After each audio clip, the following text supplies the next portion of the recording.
ओम शांति। आज 17 जनवरी 2025 सुनते हैं आज बाबा के साकार मधुर महावाक्य। बाबा कहते, मीठे बच्चे, तुम भारत के मोस्ट वैल्यूएबल सर्वेंट हो। तुम्हें अपने तन मन धन से श्री मत पर इसे राम राज्य बनाना है। तुम भारत के मोस्ट वैल्यूएबल सर्वेंट हो, माना सेवाधारी हो। तुम्हें अपने तन मन धन से श्री मत पर भगवान की आज्ञा है, इस पर श्री मत पर इसे राम राज्य बनाना है। प्रश्न है, सच्ची अलौकिक सेवा कौन सी है जो अभी तुम बच्चे करते हो? तुम बच्चे गुप्त रीति से श्रीमत पर पावन भूमि सुखधाम की स्थापना कर रहे हो। यही भारत की सच्ची अलौकिक सेवा है। तुम बेहद के बाप की श्रीमत पर सबको रावण की जेल से छुड़ा रहे हो। इसके लिए तुम पावन बनकर दूसरों को पावन बनाते हो। गीत है, नैनहीन को राह दिखाओ प्रभु जी मोरे। ओम शांति। हे प्रभु ईश्वर परमात्मा कहने और पिता अक्षर कहने में कितना फर्क है। हे ईश्वर, हे प्रभु कहने से कितना रिगार्ड रहता है, और फिर उनको पिता कहते हैं तो पिता अक्षर बहुत साधारण है। पिताएं तो ढेर के ढेर हैं, धर्म पिताएं, राष्ट्र पिता और फिर अपने लौकिक पिता। और फिर भगवान को भी कहीं ना कहीं प्रार्थना में कहते हैं, हे प्रभु, हे ईश्वर। बाबा क्यों नहीं कहते? है तो परम पिता ना, परंतु बाबा अक्षर जैसे दब जाता है। परमात्मा अक्षर ऊंचा हो जाता है। बुलाते हैं, हे प्रभु नैनहीन को राह दिखाओ, नैनहीन को राह बताओ। आत्माएं कहती हैं, बाबा हमको मुक्ति, जीवन मुक्ति की राह बताओ। प्रभु अक्षर कितना बड़ा है, पिता अक्षर हल्का है। यहाँ तुम जानते हो, बाप आकर समझाते हैं। वही प्रभु, वही ईश्वर परमात्मा परम पिता बाप के रूप में अब संगम पर आए हैं, और हम बच्चों को समझा रहे हैं, ये वही बाप है। बाबा कहते, यहाँ तुम जानते हो कि वही बाप हमको समझाते हैं। लौकिक रीति से तो पिताएं बहुत हैं, बुलाते भी हैं। तुम मात पिता, कितना साधारण अक्षर है। बड़ी लौकिक रीति माने सबको अपने अपने मात पिता हैं। मात पिता के रहते भी रोज किसके आगे फरियाद करते हैं? परम पिता के आगे ना। तो बाबा कहते, कितना साधारण अक्षर है। ईश्वर व प्रभु कहने से समझते हैं वे क्या नहीं कर सकते हैं। अभी तुम बच्चे जानते हो, बाप आया हुआ है। बाप रास्ता बहुत ही ऊंच सहज बतलाते हैं। बाप कहते हैं, मेरे बच्चे, तुम रावण के मत पर काम चिता पर चढ़ भस्मीभूत हो गए हो। अब मैं तुमको पावन बनाकर घर ले जाने आया हूँ। बाप को बुलाते भी इसलिए हैं कि आकर पतित से पावन बनाओ। कहते हैं ना, पाप हरो देवा। तो बाबा कहते, तुम बुलाते भी इसीलिए हो कि पतितों को आकर हम सबको पावन बनाओ। बाप कहते हैं, मैं आया हूँ तुम्हारी सेवा में। तो बाबा कहते हैं, तुम बच्चे भी इस भारत की अलौकिक सेवा में हो, जो सर्विस तुम्हारे सिवाय और कोई कर नहीं सकते। तुम भारत के लिए ही करते हो। श्रीमत पर पवित्र बन और भारत को बनाते हो। बापू गांधी की भी आश थी कि राम राज्य हो। अब कोई मनुष्य तो राम राज्य बना न सके। बापू गांधी की आश थी, पर बना तो नहीं राम राज्य। तो बाबा कहते हैं ये मनुष्य नहीं बना सकते हैं। नहीं तो प्रभु को पतित पावन कह क्यों बुलाते हैं। अगर मनुष्य ही ये सारा काम कर दे तो फिर बाबा कहते भगवान को क्यों बुलाते हैं। अब तुम बच्चों को भारत के लिए कितना लव है। सच्ची सेवा तो तुम करते हो, खास भारत की और आम सारी दुनिया की। तुम जानते हो भारत को फिर से राम राज्य बनाते हैं। जो बापूजी चाहते थे वह हद का बापूजी था। बाबा कहते जो महात्मा गांधी जी बापूजी चाहते थे वो तो हद का बापूजी था। ये फिर हुआ बेहद का बापूजी। केवल भारत का ही नहीं है भगवान, तो सारे संसार का, सकल जगत में जितनी आत्माएं हैं सबके परमात्मा पिता हैं। ये बेहद की सेवा करते हैं, ये तुम बच्चे ही जानते हो। तुम्हारे में भी नंबर बार ये नशा रहता है कि हम राम राज्य बनाएंगे। गवर्नमेंट के तुम सर्वेंट हो, तुम देवी गवर्नमेंट बनाते हो। तुमको भारत के लिए फख्र है। जानते हो सतयुग में यह पावन भूमि थी। यही भारत सतयुग में बिल्कुल प्योर था। अब तो पतित हैं। तुम जानते हो अभी हम भारत द्वारा, तुम जानते हो हम बाप द्वारा फिर से पावन भूमि व सुख धाम बना रहे हैं। बाबा कहते सो भी गुप्त, श्रीमत भी गुप्त मिलती है। भारत गवर्नमेंट के लिए ही तुम कर रहे हो। श्रीमत पर तुम भारत की ऊंच ते ऊंच सेवा अपने तन मन धन से कर रहे हो। कांग्रेसी लोग कितना जेल आदि में गए, तुमको तो जेल आदि में जाने की दरकार नहीं। तुम्हारी तो है ही रूहानी बात। तुम्हारी लड़ाई भी है 5 विकारों रूपी रावण से, जिस रावण का सारे पृथ्वी पर राज्य है। अब हमारी लड़ाई किससे है? हमारी लड़ाई जो है वो विकारों से है, रावण से है। विकार देखो आज हर मनुष्य आत्मा के ऊपर छाए हुए हैं, चाहे बच्चा हो, बूढ़ा हो, किसी भी उम्र का हो, तो काम क्रोध लोभ मोह सब में दिखाई देता है। बाबा कहते तुम्हारी लड़ाई तो विकारों से है। तुम्हारी यह सेना है। लंका तो एक छोटा टापू है, यह सृष्टि बेहद का टापू है। तुम बेहद के बाप की श्रीमत पर सबको रावण की जेल से छुड़ाते हो, माने सबको पैगाम देते हो। ये तो तुम जानते हो इस पति दुनिया का विनाश तो होना ही है। तुम शिव शक्तियां हो। शिव शक्ति यह गोप भी है, भाई लोग भी शिव शक्ति हैं। तुम गुप्त रीति भारत की बहुत बड़ी सेवा कर रहे हो। आगे चल सबको पता पड़ेगा। तुम्हारी है श्रीमत पर रूहानी सेवा, तुम गुप्त हो। गवर्नमेंट गवर्नमेंट जानती ही नहीं कि ये बीके तो भारत को अपने तन मन धन से श्रेष्ठ से श्रेष्ठ सचखंड बनाते हैं। बाहर तो किसी को भी नहीं पता कि ब्रह्मा कुमारी में क्या चलता है। भारत सचखंड था, अब झूठखंड है। सच तो एक ही बाप है। कहा भी जाता है गॉड इज ट्रुथ। तुमको नर से नारायण बनने की सत्य शिक्षा दे रहे हैं। अब बाबा आकर हमको सत्य शिक्षा दे रहे हैं।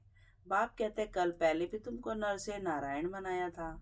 रामायण में तो क्या क्या कथाएं बैठ लिख दी हैं। कहते हैं राम ने बंदर सेना ली।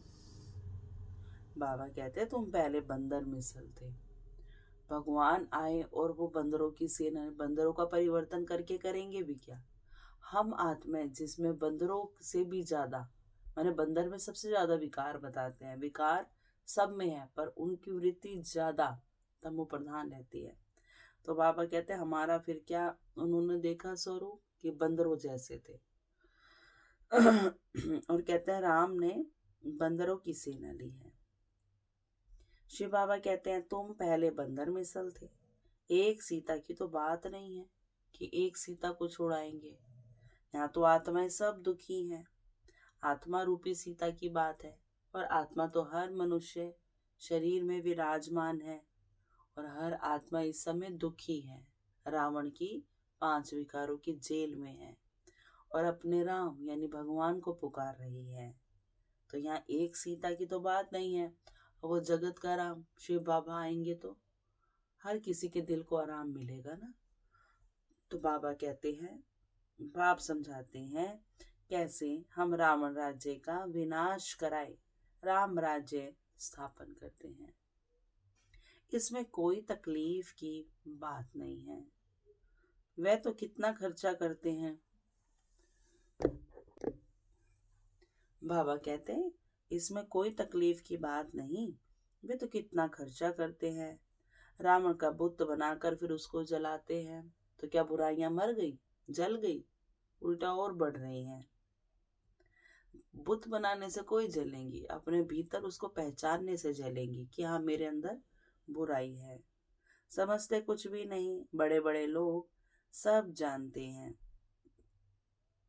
बड़े बड़े लोग सब जाते हैं, फॉरेनर्स को भी दिखाते हैं, समझते कुछ नहीं। अभी बाप समझाते हैं तो तुम बच्चों को दिल में उमंग है कि हम भारत की सच्ची रूहानी सेवा कर रहे हैं। बाकी सारी दुनिया रावण की मत पर है, तुम हो राम की श्रीमत पर। राम कहो शिव कहो, नाम तो भगवान के बहुत रख दिए हैं। तुम बच्चे बाप के मोस्ट वैल्यूएबल सर्वेंट हो श्री मत पर। माने हम किसी मनुष्य आत्मा की मत पर ये कार्य या परिवर्तन नहीं करते हैं। बाबा कहते तुम तो ऊंच से ऊंच भगवान की श्री मत पर ये सब कुछ करते हो। कहते भी हैं हे पतित पावन आकर पावन बनाओ। तुम जानते हो सत्युग में हमको कितना सुख मिलता है, कारुण का खजाना मिलता है। वहाँ एवरेज आयु भी कितनी बड़ी रहती है। वे है योगी और यहाँ है सब भोगी। वह पावन है, ये पतित है। मतलब सतयुग त्रेता में है तो मनुष्य आत्माएं, देव आत्माएं, वो सब पावन है। बाबा कहते हैं यहाँ जो आत्माएं हैं सब पतित है। कितना रात दिन का फर्क है। कृष्ण को भी योगी का कहते हैं, उनको महात्मा भी कहते हैं, परंतु वह तो सच्चा महात्मा है। उनकी तो महिमा गाई जाती है ना। सर्वगुण संपन्न, 16 कला संपूर्ण और संपूर्ण निर्विकारी, मर्यादा पुरुषोत्तम, अहिंसा, परमो देवी देवता धर्म। तो ये किसकी डिग्री है? ये श्री कृष्ण की है। आत्मा और शरीर दोनों पवित्र है वहां पर। सन्यासी तो गृहस्थियों के पास विकार से जन्म ले फिर सन्यासी बनते हैं। अब सन्यासी लोग ब्रह्मचर्य करते हैं, मतलब एक विकार की सन्यास कर लेते हैं। परंतु शिव बाबा क्या कहते हैं, जन्म तो फिर भी उनका पतित विकारी शरीरों से ही होता है, लेकिन जो श्री कृष्ण है उनका जन्म भी योग बल के द्वारा दिखाया भी हुआ है और होता भी वैसे ही है। ये बातें भी तुमको बाप समझाते हैं। इस समय मनुष्य तो है अनराइटियस और अनहैप्पी। अगर कर्म ही सही नहीं करेंगे तो खुशी तो नहीं रहेगी। खुशी का आधार कर्म और कर्मों का आधार सोच। बाबा कहते सतयुग में कैसे थे? सब रिलीजियस थे, सब राइटियस थे, 100% साल्वेंट थे, एवर हैप्पी रहते थे। कैसे थे? रिलीजियस थे, राइटियस थे और साल्वेंट थे, एवर हैप्पी रहते थे। बाबा कहते वहां और यहाँ में रात दिन का फर्क है, यह एक्यूरेट तुम ही जानते हो। बाबा कहते ये किसको पता थोड़ी है। ये बातें, ये राज जो बाबा समझाते हैं, ये बाहर किसको पता थोड़ी है कि भारत हेवन से हेल कैसे बना है। इतना अच्छा भारत जिसको सोने की चिड़िया कहा गया, आज हेल कैसे बन गया है। तो बाबा कहते हैं लक्ष्मी नारायण की पूजा करते हैं, मंदिर बनाते हैं, कर सब कुछ रहे हैं, परंतु समझते कुछ भी नहीं है। बाप समझाते हैं अच्छे अच्छे पोजीशन वाले जो हैं माने बिरला को भी समझा सकते हो, बिरला मंदिर है ना, तो बाबा कहते हैं उनको भी समझा सकते हो कि इन लक्ष्मी नारायण ये पद कैसे पाया, क्या किया जो इन्हों के मंदिर बनाए हैं, भाई ऐसा कौन सा कर्म किया जो उनकी पूजा हो रही है। ये बातें बाबा कहते तुम समझा सकते हो। बिगर ऑक्यूपेशन जाने पूजा करना भी तो पत्थर पूजा अथवा गुड़ियों की पूजा हो गई। उनके बारे में जानते कुछ नहीं है, बस पूजा कर रहे हैं। और धर्म वाले तो जानते हैं भाई क्राइस्ट फलाने समय पर आया, फिर आएगा। तो तुम बच्चों को कितना रूहानी गुप्त फखुर होना चाहिए, रूह को खुशी होनी चाहिए, आत्मा को खुशी होनी चाहिए। वैसे भी संसार में क्या कहते हैं, तुमने मेरी आत्मा को बहुत दुख दिया है, तो अब खुशी भी किसको चाहिए, आत्मा को चाहिए। आधा कल्प दे अभिमानी बने हो, अब बाप कहते हैं अशरीरी बनो, अपने को आत्मा समझो। हमारी आत्मा बाप से सुन रही है और सत्संगों में कभी ऐसा नहीं समझेंगे। ये रूहानी बाप रूहों को बैठ समझाते हैं। रूह ही सब कुछ सुनती है ना। आत्मा कहती है मैं प्राइम मिनिस्टर हूँ, फलाना हूँ। आत्मा ने शरीर द्वारा कहा कि मैं प्राइम मिनिस्टर हूँ। बोलने, करने, सुनने, देखने, खाने, पीने, कर्म, व्यवहार सब कुछ करने वाली आत्मा है। बाबा कहते हैं अभी तुम कहते हो हम आत्मा पुरुषार्थ कर स्वर्ग का देवी देवता बन रही हूँ। अहम आत्मा, मम शरीर, मैं आत्मा हूँ, ये मेरा शरीर है। देही अभिमानी बनने में बड़ी मेहनत लगती है। घड़ी घड़ी अपने को आत्मा समझ बाप को याद करते रहो तो विक्रम विनाश हो जाए। तो मोस्ट ओबीडियंट सर्वेंट हो, कर्तव्य करते हो गुप्त रीति से, तो नशा भी गुप्त चाहिए। हम गवर्नमेंट के रूहानी सर्वेंट हैं, भारत को स्वर्ग बनाते हैं। बापूजी भी चाहता था नई दुनिया में नया भारत हो, नई दिल्ली हो। अभी नई दुनिया तो है नहीं, ये पुरानी दिल्ली कब्रिस्तान बनती है, फिर परिस्तान बनना है। अभी इनको परिस्तान थोड़ी कहेंगे, इस समय भारत को कहेंगे परिस्तान है। नई दुनिया में परिस्तान, नई दिल्ली तुम बना रहे हो। ये बड़ी समझने की बातें हैं, ये बातें भूलनी नहीं चाहिए। भारत को फिर से सुखधाम बनाना कितना ऊंच कार्य है। ड्रामा प्लान अनुसार सृष्टि पुरानी होनी ही है। अब किसी गरीब को कोई मकान बना के दे दे तो उसको कितनी दुआएं मिलती हैं। बाबा कहते हैं यहाँ तो पूरा भारत क्या पूरा संसार ही हम नया बना देते हैं, माने शिव बाबा, और हम उनकी श्रीमत पर उनके सहयोगी बन जाते हैं। तो बाबा कहते हैं ये कितना ऊंच कार्य है। ड्रामा प्लान अनुसार सृष्टि पुरानी होनी ही है। जैसे मकान को कितना भी नया बनाओ, धीरे धीरे समय बीतता है वो पुराना होता है। तो बाबा कहते सृष्टि भी पुरानी होती है। दुख धाम है ना, दुख हरता सुख करता एक बाप को ही कहा जाता है। तुम जानते हो बाप 5000 वर्ष बाद आकर दुखी भारत को सुखी बनाते हैं, सुख भी देते हैं, बाबा शांति भी देते हैं। मनुष्य कहते भी हैं मन की शांति कैसे मिले। अब शांति तो शांति धाम स्वीट होम में ही होती है, उसको कहा जाता है शांति धाम, जहाँ आवाज नहीं है, गम नहीं, सूर्य चांद आदि भी नहीं होते हैं। अभी तो बच्चों को ये सारा ज्ञान है, बाप भी आकर ओबीडिएंट सर्वेंट बना है, लेकिन बाप को तो बिल्कुल जानते ही नहीं, सबको महात्मा कह देते हो। अब महान आत्मा तो सिवाय स्वर्ग के कभी हो नहीं सकती। वहां आत्माएं पवित्र है, पवित्र थी तो पीस प्रॉस्पर्टी भी थी। अभी प्योरिटी नहीं है तो कुछ भी नहीं है, प्योरिटी का ही मान है। देवताएं पवित्र हैं तब तो उनके आगे जाके माथा टेकते हैं। पवित्र को पावन, अपवित्र को पतित कहा जाता है। ये है सारे विश्व का बेहद का बापूजी। ऐसे तो मेयर को भी कहेंगे सिटी फादर। वहाँ थोड़ी ही ऐसी बातें होंगी, सतयुग में ऐसा कुछ नहीं होगा। वहाँ तो कायदे से राज्य चलता है, बुलाते भी हैं हे पतित पावन आओ। वहाँ कायदे से सब चलेगा। पुकार का है भगवान की यहाँ पर है जहाँ सारे कायदे बिगड़ गए। तो अब बाप कहते बच्चे पवित्र बनो। तो कहते हैं ये कैसे होगा? फिर बच्चे कैसे पैदा होंगे? सृष्टि कैसे वृद्धि को पाएगी? उनको ये पता ही नहीं कि लक्ष्मी नारायण संपूर्ण निर्विकारी थे। तुम बच्चों को कितना ऑपोजिशन सहन करना पड़ता है। ड्रामा में जो कल पहले हुआ वह रिपीट होता है। ऐसे नहीं कि ड्रामा पर रुक जाना है, ड्रामा में होगा तो मिलेगा। स्कूल में ऐसे बैठे रहने से कोई पास हो जाएंगे क्या? हर एक चीज के लिए मनुष्य का पुरुषार्थ तो चलता है। पुरुषार्थ बिगर पानी भी मिल न सके। सेकंड बाय सेकंड जो पुरुषार्थ चलता है वह प्रारब्ध के लिए। यह बेहद का पुरुषार्थ करना है, बेहद सुख के लिए।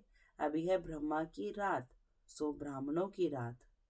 फिर ब्राह्मणों का दिन होगा। शास्त्रों में भी पढ़ते थे ब्रह्मा की रात, ब्रह्मा का दिन, परंतु समझते कुछ भी नहीं थे। ये बाबा खुद बैठकर रामायण भागवत आदि सुनाते थे। ब्रह्मा बाबा खुद बाबा भक्ति करते थे, पंडित बन बैठते थे। अभी समझते हैं वे तो भक्ति मार्ग है, भक्ति अलग है, ज्ञान अलग चीज है। बाप कहते तुम काम चिता पर बैठ, सब काले बन गए हो। श्री कृष्ण को भी श्याम सुंदर कहते हैं ना। पुजारी लोग अंधश्रद्धालु हैं, सब कुछ कर रहे हैं परंतु अंधश्रद्धा से।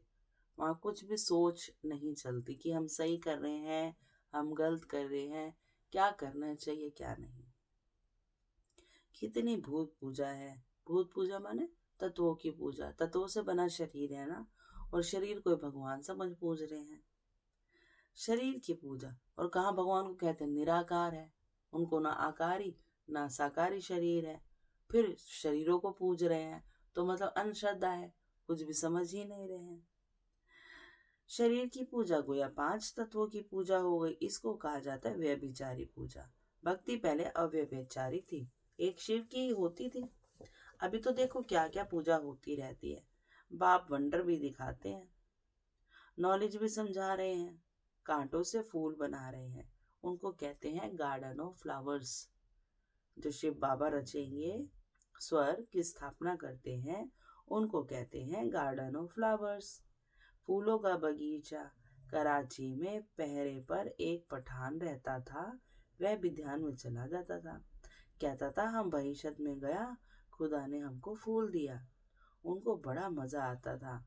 वंडर है ना, यह वह तो 7 वंडर कहते हैं। वास्तव में वंडर ऑफ द वर्ल्ड स्वर्ग है, जो भगवान रचते हैं। यह किसको भी पता नहीं। तुम्हें कितना फर्स्ट क्लास ज्ञान मिला है। तुमको कितनी खुशी होनी चाहिए। कितना हाईएस्ट बाप दादा है और कितना सिंपल रहते हैं। बाप की ही महिमा गाई जाती है। वे निराकार है, निरअहंकारी है। बाप को तो आकर सेवा करनी है ना। बाप हमेशा बच्चों की सेवा कर उनको धन दौलत दे, खुद वानप्रस्थ अवस्था ले लेते हैं। संसार में भी ऐसे ही करते हैं। बच्चों को माथे पर चढ़ाते हैं, मन सिर पर बिठाते हैं। तुम बच्चे विश्व के मालिक बनते हो। स्वीट होम में जाकर फिर स्वीट बादशाही आकर लेंगे। बाप कहते हैं हम तो बादशाही नहीं लेंगे, बाबा तो देकर चले जाएंगे। सच्चा निष्काम सेवाधारी, जिसे कुछ भी खुद के लिए नहीं चाहिए, वो तो एक बाप है, एक भगवान है। बाकी तो देख लो संसार में भी जितने भी गुरु गोसाई हैं, सबको सब कुछ चाहिए। मान शान पद प्रतिष्ठा, संसार की जितनी भौतिक वस्तुएं हैं, आज सबको सब कुछ चाहिए। कोई समय था कुछ चीजों के बिना रह पाते थे, परंतु आज नहीं। और बाबा को, भगवान को कुछ नहीं चाहिए, सब कुछ बच्चों के लिए। तो बच्चों को कितनी खुशी रहनी चाहिए, परंतु माया भुला देती है। इतने बड़े बाप दादा को भूलना थोड़ी चाहिए। दादा की मिल्कियत का कितना फखर रहता है। तुमको तो शिव बाबा मिला है, उनकी मिल्कियत है। बाप कहते हैं मुझे याद करो और दैवी गुण धारण करो। आसुरी गुणों को निकाल देना चाहिए। गाते भी है मुझ निर्गुण हारे में कोई गुण नहीं। निर्गुण संस्था भी है। अब अर्थ तो कोई समझते नहीं। निर्गुण अर्थात कोई गुण नहीं, परंतु वह समझते थोड़े ही हैं। तुम बच्चों को बाप एक ही बात समझाते हैं। बोलो हम तो भारत की सेवा में हैं। जो सबका बापूजी है, हम उनकी श्रीमत पर चलते हैं। श्रीमद् भागवत गाई हुई है। अच्छा, मीठे मीठे सिक्के लदे बच्चों प्रति माता पिता बाप दादा का याद प्यार और नमस्ते, गुड मॉर्निंग। रूहानी बाप की रूहानी बच्चों को नमस्ते। हम रूहानी बच्चों की रूहानी माता पिता बाप दादा को बहुत बहुत याद प्यार और गुड मॉर्निंग, नमस्ते बाबा, नमस्ते। धारणा में बाबा ने कहा, जैसे हाईएस्ट बाप दादा सिंपल रहते हैं, ऐसे बहुत बहुत सिंपल, निराकारी और निरअहंकारी बनकर रहना है। बाप द्वारा जो फर्स्ट क्लास ज्ञान मिला है उसका चिंतन करना है। ड्रामा जो हूबहू रिपीट हो रहा है, इसमें बेहद का पुरुषार्थ कर बेहद सुख की प्राप्ति करनी है। कभी ड्रामा कहकर रुक नहीं जाना, प्रारब्ध के लिए पुरुषार्थ जरूर करना है। फिर वरदान है, अव्यक्त स्वरूप की साधना द्वारा पावरफुल वायुमंडल बनाने वाले अव्यक्त फरिश्ता भव। वायुमंडल को पावरफुल बनाने का साधन है अपने अव्यक्त स्वरूप की साधना। इसका बार बार अटेंशन रहे, क्योंकि जिस बात की साधना की जाती है उस बात का ध्यान रहता है। तो अव्यक्त स्वरूप की साधना अर्थात बार बार अटेंशन की तपस्या चाहिए। इसलिए अव्यक्त फरिश्ता भव के वरदानी को स्मृति में रख शक्तिशाली वायुमंडल बनाने की तपस्या करो, तो आपके सामने जो भी आएगा वह व्यक्त और व्यर्थ बातों से परे हो जाएगा। स्लोगन है, सर्वशक्तिमान बाप को प्रत्यक्ष करने के लिए एकाग्रता की शक्ति को बढ़ाओ। और आज का मनसा सेवा का पावरफुल पॉइंट है, जैसे अपने स्थूल कार्य के प्रोग्राम को दिनचर्या प्रमाण सेट करते हो, ऐसे अपने मनसा समर स्थिति का प्रोग्राम सेट करो। जितना अपने मन को समर संकल्पों में बिजी रखेंगे तो मन को अपसेट होने का समय ही नहीं मिलेगा। मन सदा सेट अर्थात एकाग्र है तो स्वतः अच्छे वाइब्रेशन फैलते हैं, सेवा होती है। अच्छा, ओम शांति। शुक्रिया बाबा, शुक्रिया।